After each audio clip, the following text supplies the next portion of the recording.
తిరుమల కల్తీ నెయ్యి కేసులో నాడు కొనుగోలు విభాగం జీఎంగా వ్యవహరించినటువంటి సుబ్రహ్మణ్యం అరెస్ట్ అయిన సంగతి తెలిసిందే. మరి ఆయన రిమాండ్ రిపోర్ట్లో ఏముంది తెలుసుకునే ప్రయత్నం చేద్దాం. దీన్ని విశ్లేషించడానికి మనతో పాటుగా ఉన్నారు ప్రముఖ ఆర్థిక, రాజకీయ, సామాజిక విశ్లేషకులు అప్సాని రాజేష్ గారు. నమస్తే సార్. నమస్కారం. సుబ్రహ్మణ్యం నాడు కొనుగోలు విభాగం జీఎంగా వ్యవహరించినటువంటి ఆయన అరెస్ట్ అయిన సంగతి మనకు తెలిసిందే సార్. మరి కల్తీ నెయ్యి జరుగుతుంది అంటూ వైవి సుబ్బారెడ్డికి చెప్పినా ఆయన పట్టించుకోవట్లేదనే చెప్పిన ఆయన వాంగ్మూలాన్ని ఏ విధంగా చూడాలంటారు? మరి ఇప్పుడు కస్టడీకి కూడా తీసుకున్నట్టున్నారు, ఇంకా కీలక అంశాలన్నీ వెల్లడించే అవకాశం ఉందంటారా? రీసెంట్గా జగన్మోహన్ రెడ్డి గారి ప్రెస్ మీట్ మనకందరూ గుర్తుంది.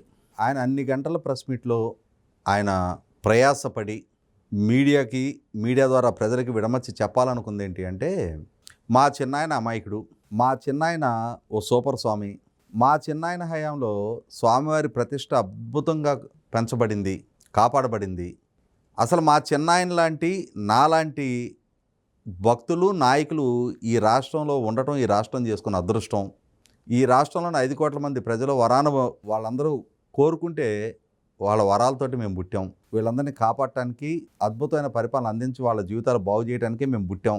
అసలు నేను వాళ్ళ పాలకుడిగా లేకపోయేటప్పటికీ కనీసం ఉప్మా కూడా చేసుకొని తింటలేదు ప్రజలు, ఆకలితోటి మలమల మాడిపోతున్నారు అని చెప్పని అన్ని రకాలుగా ప్రజలను మభ్యపెట్టే ప్రయత్నం చేశాడు ఆయన. అంటే ఇక్కడ ఏమర్థమవుతుందంటే, ఆయన ప్రసంగాలు, ఆయన ప్రెస్ మీట్లు వింటుంటే అసలు ఈయన భ్రమల్లో ఉండి ప్రజలను భ్రమపడుతున్నట్టుగా భావించమంటాడా, ప్రజలు భ్రమల్లో ఉన్నట్టుగా ఫీల్ అవుతున్నాడా అని చెప్పని కూడా అనిపిస్తుంది. ఏదేమైనా సరే జగన్మోహన్ రెడ్డి గారి తాపత్రయం చూసాం మనం.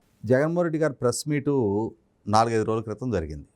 కానీ 26వ తారీఖు రోజే ఈ సుబ్రహ్మణ్యం నుంచి సిట్కి వాంగ్మూలం నమోదు చేయబడింది. ఆ వాంగ్మూలాన్ని ఇవాళ సిట్టు అంటే అతని రిమాండ్ రిపోర్ట్లో న్యాయస్థానం దృష్టికి తీసుకొచ్చారు.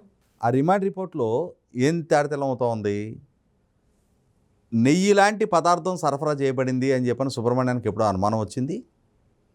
అలా వచ్చిన అనుమానం మేరకు తాను నాడు చైర్మన్గా ఉన్న వైవి సుబ్బారెడ్డి గారికి తెలియజేశాను. ఇక్కడ సుబ్రహ్మణ్యం అధికారి, ఏదైనా ఇష్యూ తన దృష్టికి వస్తే తనకంటే సుపీరియర్ అధికారుల దృష్టికి తీసుకువెళ్ళాలి. YV Subba Reddy political appointee. సుబ్బారెడ్డి నిర్ణయాధికారం ఉంది కానీ ఎగ్జిక్యూటింగ్ అధికారం అతనికి లేదు. ఎగ్జిక్యూటింగ్ అధికారం ఉండేది ఉన్నతాధికారులకి. వాళ్ళు ఇచ్చిన ఆదేశాలని దిగువ స్థాయి సిబ్బంది పాటిస్తారు. అలాగే ఈ కొనుగోళ్లలో జరుగుతున్న ఈ లోపాలు, ఈ అవినీతి గురించి ఇతనికి ఏదైనా అనుమానం వస్తే, క్వాలిటీ గురించి ఇతనికి ఏదైనా డౌట్ వస్తే ఉన్నతాధికారుల దృష్టికి తీసుకెళ్ళాలి. కానీ ఇతను వైవి సుబ్బారెడ్డి దృష్టికి తీసుకెళ్ళాడు. వైవి సుబ్బారెడ్డి ఏమన్నాడు, అవునా అలా జరుగుతుందా, సరే ఒకసారి మైసూర్ ల్యాబ్కు పంపించు అన్నాడు. సరే మైసూర్ ల్యాబ్కు పంపించారు. ఆ పంపటం కూడా ప్రక్రియ ఎలా జరిగింది, మే 20 తారీఖు వైవి సుబ్బారెడ్డి ఈ సుబ్రహ్మణ్యం కలిసి నిర్ణయం తీసుకున్నారు. మే 20 నిర్ణయం తీసుకుంటే ల్యాబ్కి శాంపుల్ పంపించడానికి జూన్ 4 దాకా టైం పట్టింది, 15 రోజుల పాటు. ఎందుకంటే మేలో 31వ తారీఖు కూడా ఉంటుంది కాబట్టి 15వ రోజు ల్యాబ్కి శాంపుల్ పంపించారు. సరే శాంపుల్ పంపించారు అంటే ఒక మొక్కుబడి తతంగం నడిపించారనమాట. శాంపుల్ పంపించడం ఎలా పంపాలి మామూలుగా అయితే, ఫిజికల్గా వీళ్ళు తీసుకెళ్ళి దగ్గర కూర్చొని చేయించుకొని రావాలి. అంటే వాళ్ళ ఈగర్నెస్, దాంట్లో వాస్తవాన్ని నిగ్గు తేల్చాలి అని ఉంటే. కానీ వీళ్ళు ఏం చేశారు, జూన్ 4వ తారీఖు శాంపుల్ పంపిస్తే వాళ్ళ దగ్గర నుంచి అసలు రిపోర్ట్ లేదు, వీళ్ళకాళ్ళకి ఇంకా యాక్సెస్ లేదు. మళ్ళీ తిరిగి వీళ్ళు ఏమైందా రిపోర్ట్స్ అని చెప్పని కాంటాక్ట్ చేస్తే అప్పుడు ఆగస్టు నెలలో రిపోర్ట్స్ పంపించారు. ఆ రిపోర్ట్స్ని అనలైజ్ చేయమని చెప్పని ఈయన ఒక నిపుణుడు సురేంద్రనాథ్ అనే అతనికి ఇచ్చాడు. ఆ సురేంద్రనాథ్ ఈ రిపోర్ట్స్ని అనలైజ్ చేసిన తర్వాత అతనికి నిర్ధారణ అయింది. ఎందుకంటే ఇప్పుడు ల్యాబ్ రిపోర్ట్స్ అనగానే కొంచెం, ఇప్పుడు సపోజ్ మనం ఒక బ్లడ్ టెస్ట్కి రిపోర్ట్కి ఇస్తేనే అందులో ఉండే టెర్మినాలజీ మనకు అర్థం కావు. ఆ పారామెడికల్ చదివిన వాళ్ళు, లేదంటే మెడిసిన్ చదివిన వాళ్ళు, నర్సింగ్ సిబ్బంది వాళ్ళకే తెలుస్తాయి. మన శరీరానికి సంబంధించిన మన ఇంటర్నల్ ఇష్యూస్ కూడా మనకు తెలియవు, అన్నీ కూడా ఆ టెర్మినాలజీ మనకు అర్థం కాదు. అలాగే ఇవాళ ఈ ల్యాబ్కి సంబంధించి వాళ్ళకి వచ్చిన రిపోర్ట్ కూడా బహుశా వాళ్ళకి అర్థం కాలేదనుకుందాం. ఆ సురేంద్రనాథ్ని అప్రోచ్ చేయాలనుకుందాం.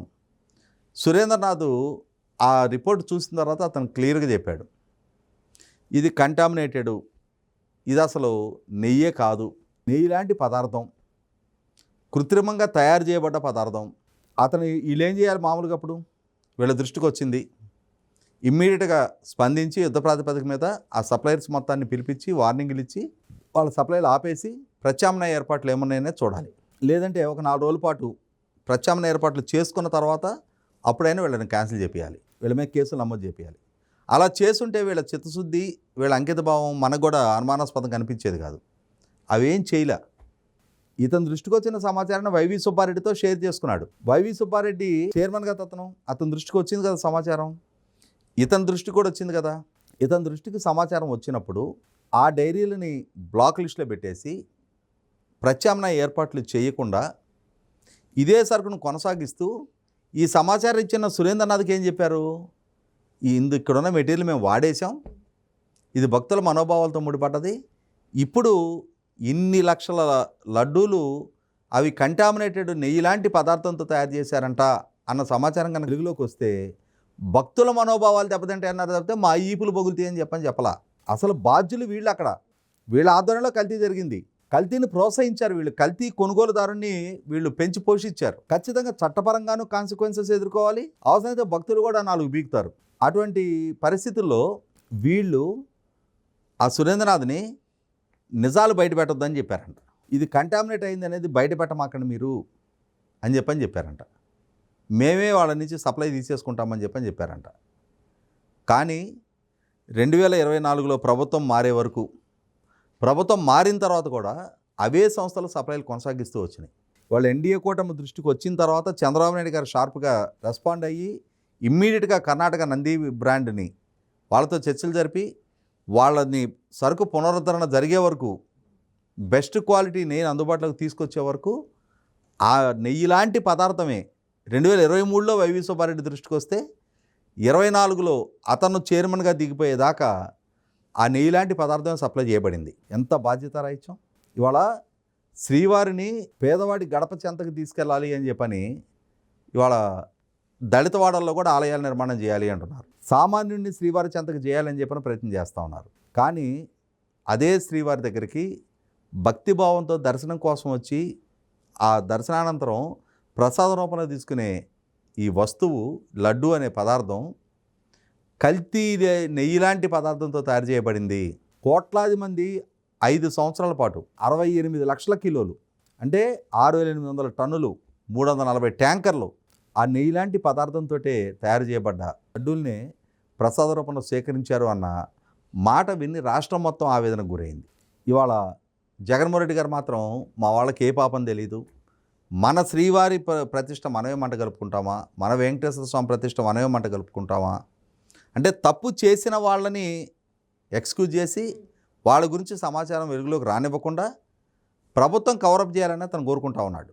ఈ తప్పు జరిగింది, ఈ తప్పుని మేము చక్కదిద్దుతున్నాం, ఆలయ ప్రాంగణం ప్రతిష్ట మంట కలిసింది అని చెప్పని ప్రభుత్వం చెప్తుంటే వీళ్ళకి ఎక్కడ లేని నొప్పిగా ఉంది. ఇటువంటి పరిస్థితుల్లో అక్కడ జరిగిన ప్రతి అవినీతి, ప్రతి అక్రమం, ప్రతి కల్తీ వాళ్ళ శ్రీవారి ఆశీస్సులతోటే శ్రీవారి ద్వారానే వెలుగులోకి వచ్చినట్టయింది.